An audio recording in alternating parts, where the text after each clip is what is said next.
Well, good afternoon all. We are here with Mr. Florian Rohe, Managing Director of General Atomics Aerotech Europe. Thank you for being here with us today, Mr. Rohe. Thank you for the invitation. Welcome to our booth in Athens. It's always my pleasure to be here in DEFEA, DEFEA 2025, and especially at your booth. I think we have some very important and interesting things to discuss about it. Well, one of my main questions is, okay, we know General Atomics, but when we hear General Atomics, we always think of fancy drones, extremely high sophisticated, but General Atomics Europe is more things than only this thing that we know from General Atomics, the main company. So, tell us some more about the company that is based in Europe. Absolutely. Yeah, General Atomics is, and the unmanned aircraft are in our DNA, of course. But there's a nice story about why is it General Atomics Europe and especially General Atomics Aerotech. Our president and owner of the company, Neil Blue, he's almost 90, or he's 90 years old, right? He fell in love with a flight attendant in the very early days from Pan Am. And he married this girl, and she was from Saxony, from Germany, from East Germany, right? And he fell in love. He married this girl, and they had kids, and they lived some couple of years in Germany as well. And there's therefore a strong relationship to Germany in general. And when the wall came down, he acquired a number of companies in the region from Dresden in the east part of Germany up to Berlin. And as well, very versatile, very huge portfolio from railway manufacturing to concrete, to sustainability, to ammunition destroyment, stuff like that. But aviation was always, or is always, in the DNA of General Atomics. So they said, well, we need to increase our footprint in aviation in Europe. General Atomics is well known, as I said, by fancy, high sophisticated drones, the MQ-9, Sea Guardian, Sky Guardian, and almost all European NATO countries are operating and flying this aircraft. So there's a strong demand as well in supporting services in Europe, in Germany. And so they decided to increase the footprint in the aviation business, in the aviation area in Germany. And by 2021, they acquired the site in Oberpfaffenhofen, close to Munich, where the Dornier 228 was manufactured almost for 40 years. And so we acquired the type certificate and are rebuilding now all the supply chain, all these activities for serious production of the Dornier 228 NXT from the end of this year. Well, Dornier 228 is actually a very familiar airplane, especially in Greece. Well, it's worldwide, but I say especially in Greece because we used to operate as an airliner between the islands. And to my opinion, as a commuter, I can recall that it is a highly appreciated aircraft because it can land everywhere, and it's very easy to operate it and quite cheap. But how did you get involved with the Dornier 228, and how did Dornier 228 evolve to next program? When we took over the company in 2021, there were still around 150 airplanes of the Dornier 228 in the classic or in the NG variant flying. Mm-hmm. And of course it was the logic next step to develop this aircraft further, to bring it back to the market. Under the previous ownership, it was not really marketed very well. It was not really sold and manufactured over the last decade. But we saw the asset and the value of it, as you just said. The flight performance is more or less unique. It's very well noted and appreciated by the pilots. And as a commuter, it's the ideal aircraft. So you can land from very short runways. You can land on very high altitudes, like in Nepal. It was used in Greece for exactly island, for island hopping. So this is exactly in the DNA of this aircraft. By the design of the wing, it can fly with a very, very low speed as well as a very high speed. very reliable aircraft.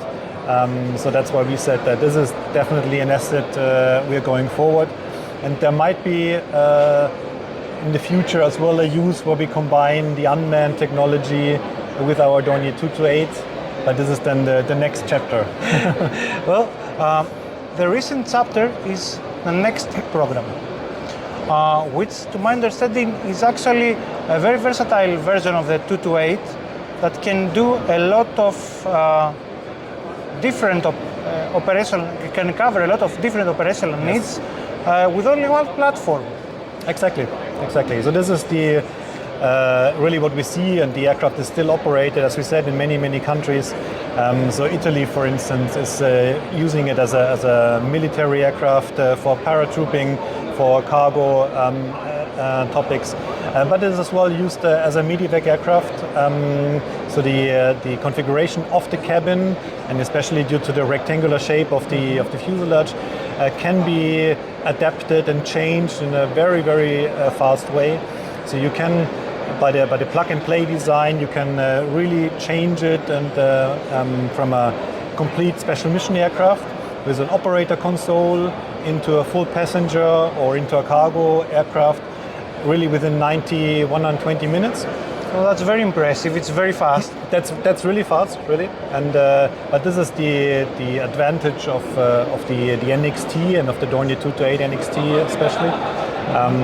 It can be used, as I said, in many different ways, from passenger, cargo, medevac, paratrooper, operational coast guarding, for instance. So this is really an outstanding equipment of this aircraft. You said the magic word Coast Guard. Actually, in Greece, we have a lot of needs in the Coast Guard due to the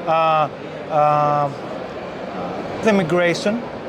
Of course, we try to monitor European and Hellenic borders. So this would be ideal, but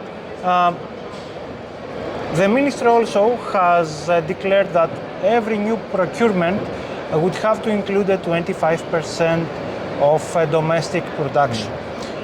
Is General Atomics ready to provide this domestic production in case, for example, the airplane can be chosen for the Hellenic needs? I think a very good point, especially the political situation worldwide and the geopolitical situation we are faced within Europe is exactly leading us not only to say, yes, we are open to these kind of activities, more to say, well, this must be part of our European DNA, right?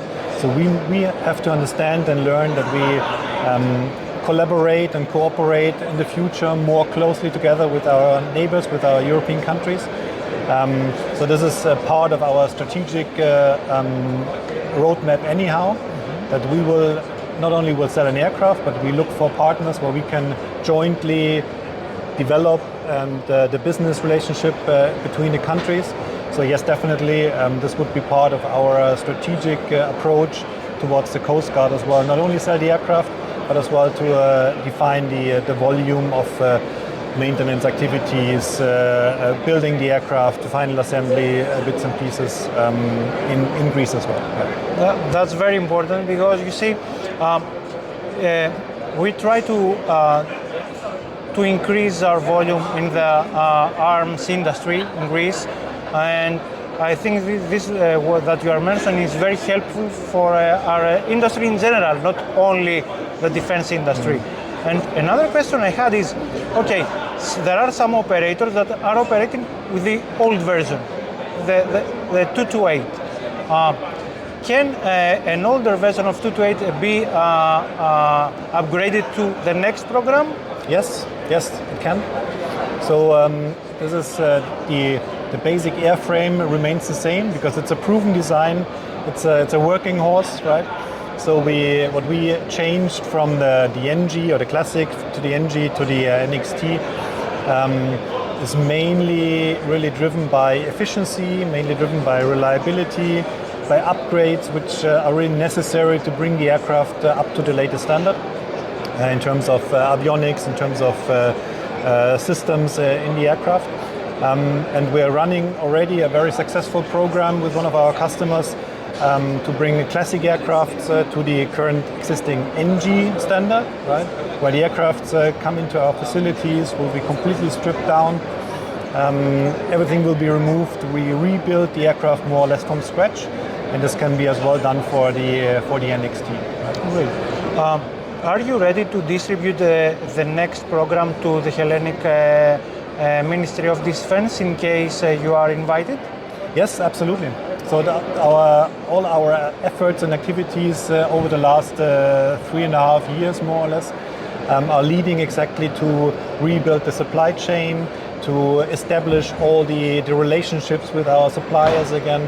We focus, and this is, I think, a very important part as well, what we just touched briefly with the geopolitical situation, that of course we want to build an European aircraft. We want to not only build a German aircraft, it's manufactured in Germany, but we want to build a European aircraft. So we have a very, very good relationship built up with in France with the manufacturer of our fuselage. We will have all the suppliers for the main components in Germany. We will do the wing production in-house. All the flight controls will be done in-house in Germany, so that we have really full control about the supply chain. And we focus exactly what you mentioned on a European product, which can be then as well offered to European customers.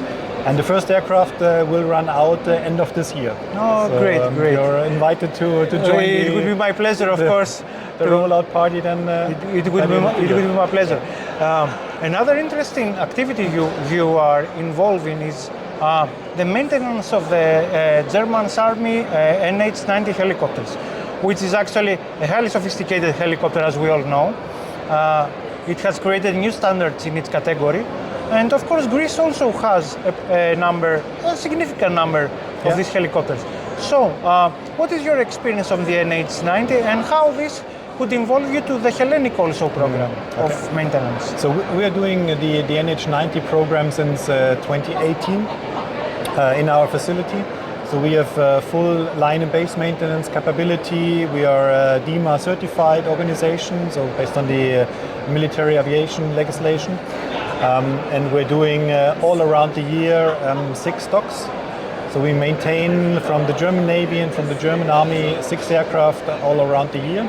So we have a huge experience in maintaining, supporting our armed forces, of course, which is highly appreciated. We can offer very flexible solutions to our customers. We are very close to them, hence we are just a very small, relatively small company, around about 400 people working in our facilities. We are very close to our customers.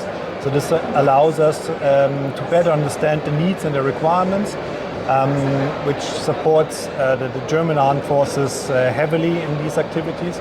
And yes, would be great to explore any cooperation or any support we could offer to the Hellenic operation of the NH-90.